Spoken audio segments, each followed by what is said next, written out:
Hey there, this is Matt once again. Welcome back to another video, and this is a paid request for Bronson. Thank you so much for that. I know he sent quite a bit. Just bear with me, Bronson. It may take a while for me to get through them, but I will get through them as soon as I can. Thank you for that. For those interested in requesting any type of videos, whether it be a topic, tier list, ranking, review, re-review, thought streams, commentaries, I really do appreciate it. And again, Bronson, you're very generous, so thank you for that. And I know a lot of these will be re-reviews.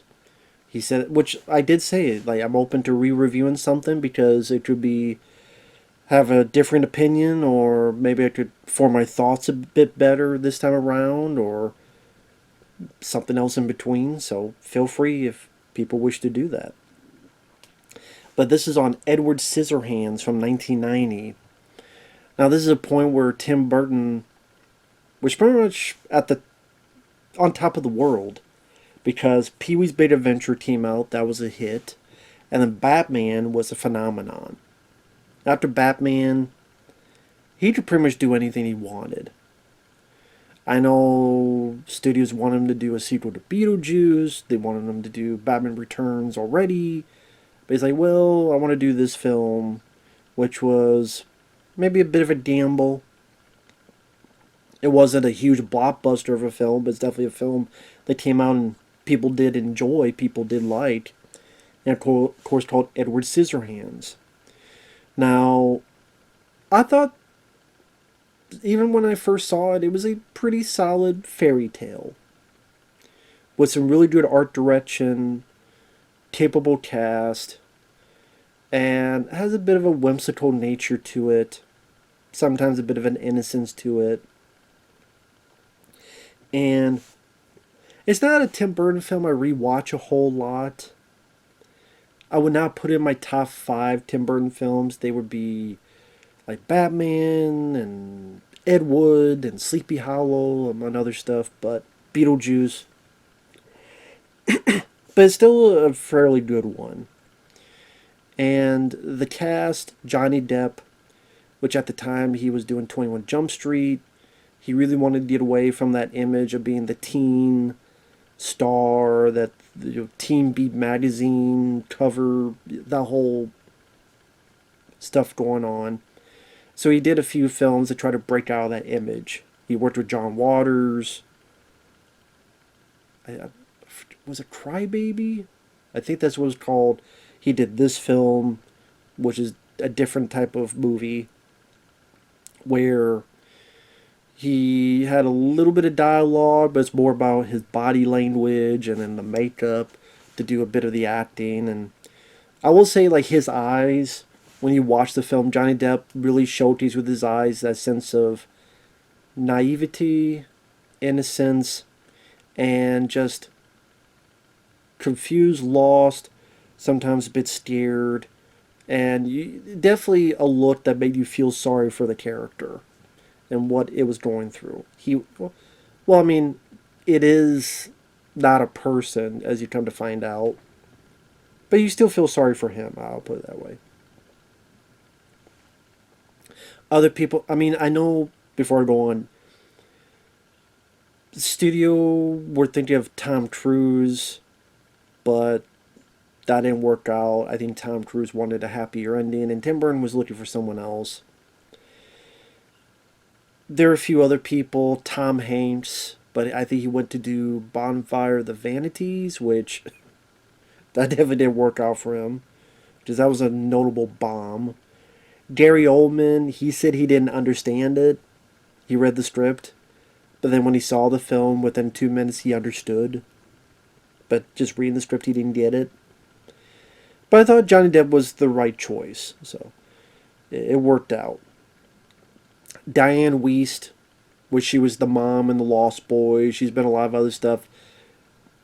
Always liked her. She always had this sweetness quality to her, which I think works very well as this woman who sells stuff door to door, decides to go to this creepy looking place out in the boonies, away from the suburbia, and meets Edward.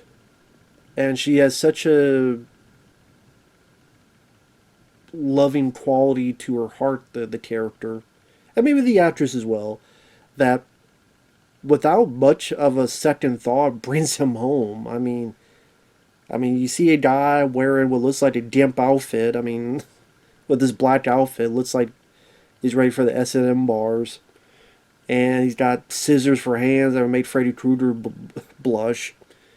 My first thought would not be to take him home, but it is for her. If this is a horror movie, she'd be the dumbest person around and probably get killed pretty quickly. But of course, it's not a horror film, so it's not the case. But she's very sweet, very loving of a character. The dad is played by Alan Arkin.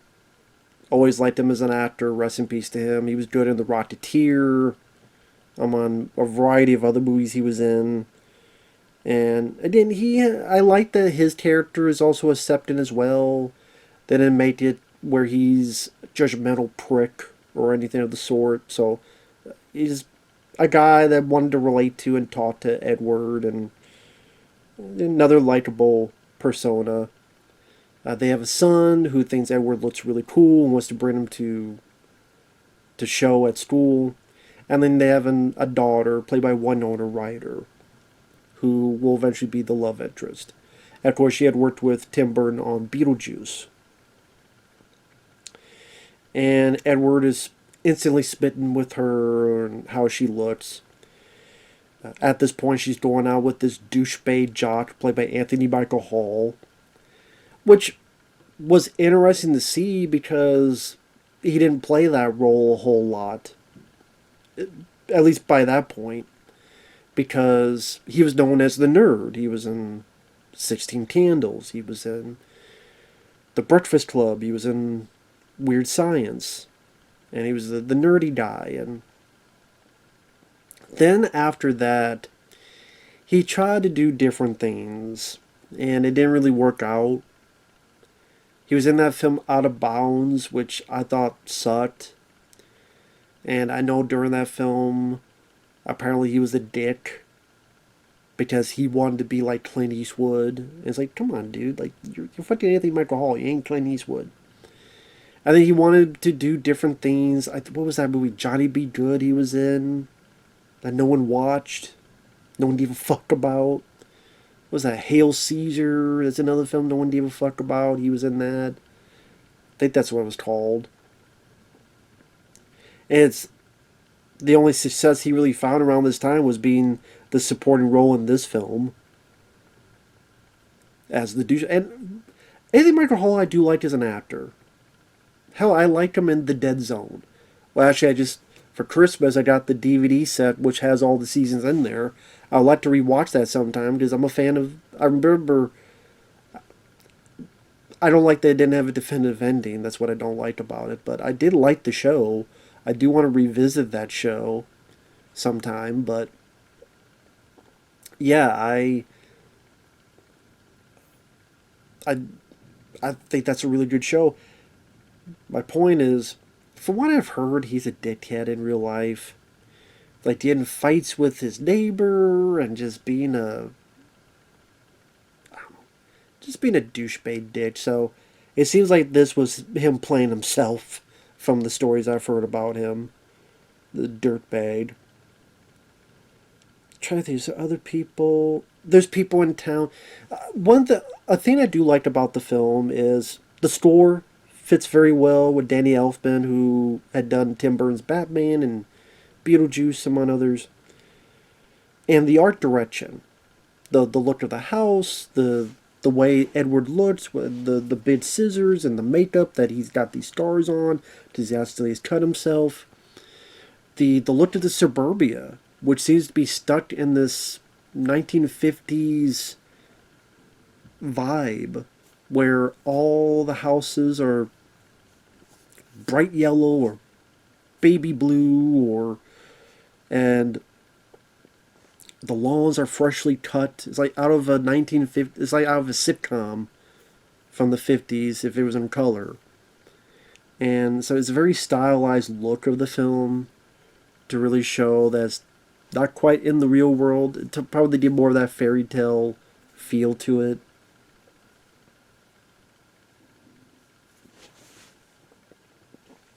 So and Vincent Price, I don't want to forget about him. I think he was when Tim Burton did that. There was a movie called Frankenweenie, but before that was a short, and Tim Burton did that, and Vincent Price actually narrated it. I think that's the first time they met, and Vincent Price took a liking to Tim Burton, so he did this role where he plays the inventor. And Sally's not in the film a whole lot. He's in it for a couple minutes. But sadly, I think this is the last film he did. I don't know if he got to see the film before he passed away, but it's sad. It's tragic. Like, you watch the film and you see him die, and you feel how Edward feels because, like, we see him die, and then this is his last film, so it's literally the last thing on celluloid is him passing away. And Vincent Price, classic actor. What more could be said? I don't think anyone would deny that. And it was great to see him at least one more time because of this film. I mean, Sally didn't get to talk a whole lot because he has such a great voice, but it was still nice to see him one more time. Now, I will say the thing with the film is when it's all said and done, it doesn't feel like a whole lot actually happens in the film. I think that's why I don't really rewatch the film a whole lot. Like, it's a sweet film. I do think it's a good film. I just didn't feel like a whole lot really happens. He gets found, some little hijinks, like he accidentally stabs the waterbed. The neighbors are all talking about him, and they seem to be pretty accepting of him and make him try out all their food and all that stuff. He cuts some lawn. The topiary deals with that, make them into different types of animals. Taking these plants and fern and make them whatever, the topiary thing. Then gives haircuts, cuts their pets' hair. Then Anthony Michael Hall tries to get Edward to break into this thing, and Edward does it because Winona Ryder says so. And he even admits that after he gets in trouble, and it kind of warms and makes Winona Ryder feel guilty, but also warms her heart up a little bit.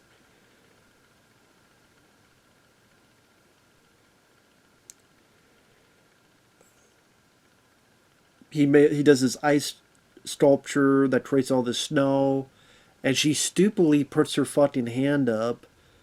I don't know what she expected. It's scissors the size of almost the size of fucking golf clubs. Like, what do you expect? So she gets her hand cut because she's an idiot. Like, really, Winona Ryder, you caused all this. It's your fault.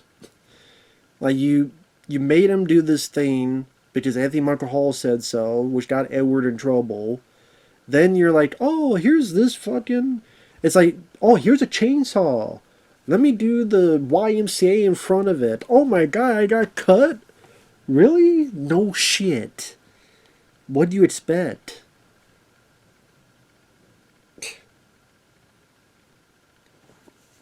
So because of that, he saves the kid. Like, people, you would think would clearly see that this kid's ready to get run over by a van, but he saves the kid. But people jump the gun and be judgmental, which sadly that is the case in real life. So to be fair, there's truth to that.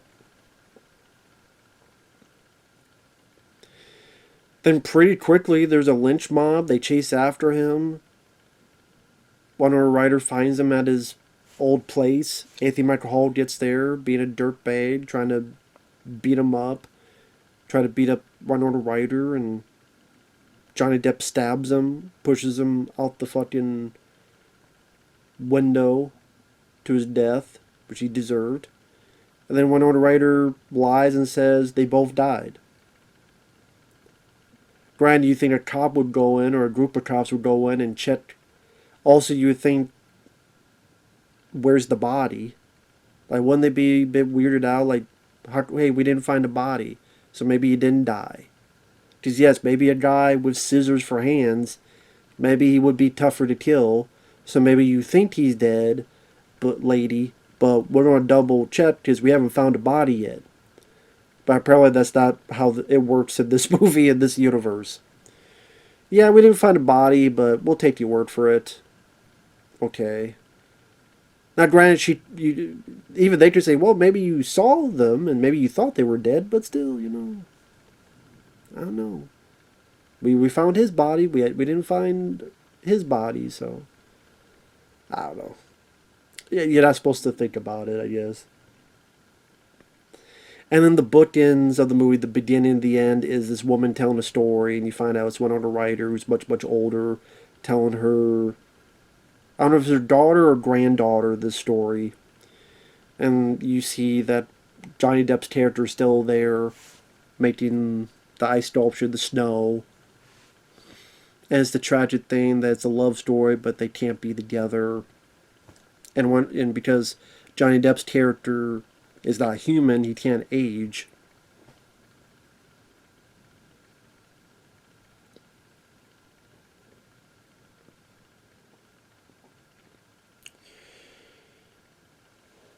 And yeah, that's pretty much it. There are moments that I thought were funny. The bit where there's this woman that seduces Johnny Depp, his character. Then later on, he's talking to the family, and Alan Arkin's like, "Oh yeah, there's this salon that might be opening up," and he's like, "Yeah," and this lady, she showed me around, and then she took me in the back and showed me the back room, and that's where she took all her clothes off. And the look on Winona Ryder and Diane Weiss, especially Diane Weiss' face, I thought was pretty funny. And then Alan Arkin is like, either he didn't quite hear what he said, so like, "Oh, good for you, yeah, that is great, man, good for you." So, and then Diane Weiss kind of looks at Alan Arkin like, "What are you saying?" So he didn't understand, he didn't fully get what Johnny Depp said, like, and then Diane Weiss looked like that. I thought that was a funny bit. I thought that in the acting, like Johnny Depp, with the way he looks, he's very sad puppy eyes, puppy dog eyes, that really can help the viewer feel sorry. The makeup is very nicely done. The cuts, the scars, as well as the hands, the scissors for hands. I thought that was well implemented. Credit to the effects team. I said the look of the neighborhood, the suburbia. I thought that was, like I said, nice art direction.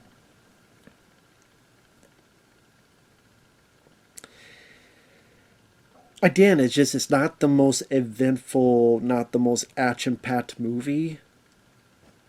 Which I know that doesn't mean it has to be the case, but it's just, anytime I think about this film, I always think, not a whole lot happened to that. Or I always think of, oh yeah, that's the way where he cuts hair and cut the pet's hair and makes the animals. Because it feels like that was the most memorable part of the movie, is him cutting those three things: the topiary, the plants, the hair off the dogs, and the hair off the people.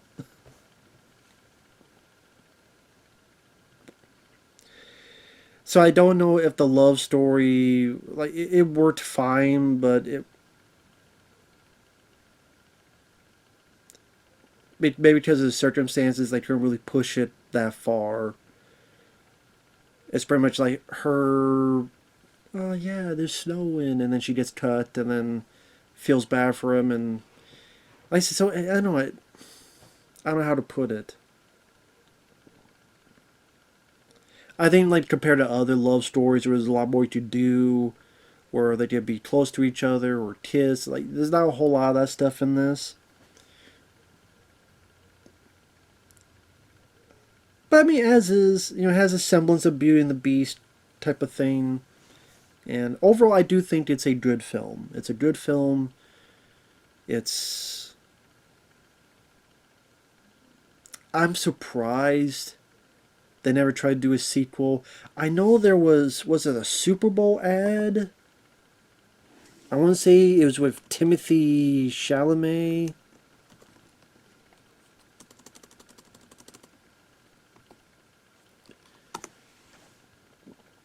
Yeah, 2021, there was a Timothy Chalamet Winona Ryder Super Bowl ad where he had a son named Edgar.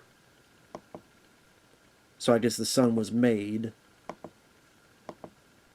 Yeah, it's a Super Bowl ad. Which I forgot that was a thing until watching this. I mean, just till I thought of it.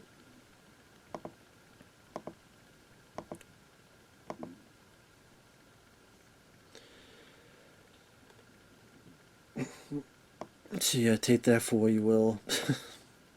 But it's a Super Bowl ad. I mean, not meant to take it that seriously.